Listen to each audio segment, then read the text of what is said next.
Biraz buradan Sonra hop çıkarmaz. Birincisi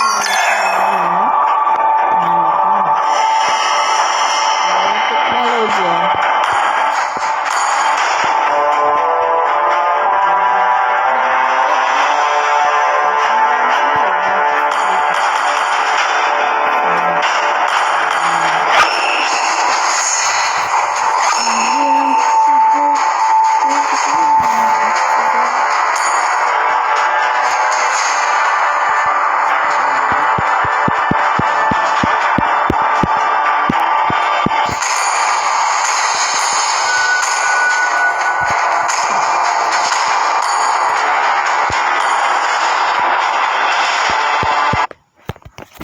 To'g'rilamadim.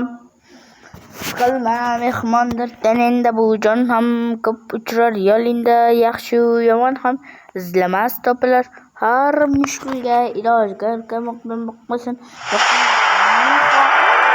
zabik tezor ekan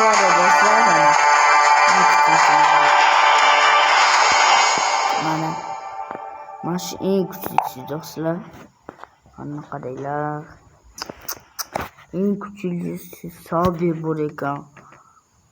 Alifa. Ayo, Alfa ekan. Alfa deyiladi va Alfa.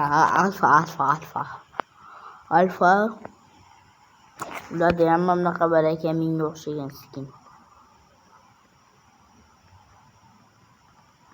Do'stlar, yaxshi hammasi. Okey. Bugungi video uzoq bo'ladi, shuning uchun kichik narsalar oling. Bu YouTube'dan ham chiqadi, shuning uchun bu 1 soatlik video bo'ladi, lekin qiziq bo'ladi. Qachondir qo'rqinchli Minecraft olaman.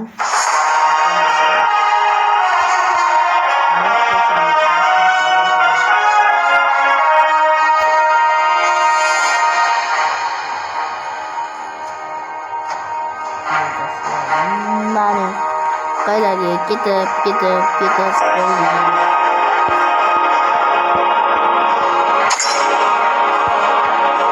seconds till the enemy reaches the battlefield. Smash them!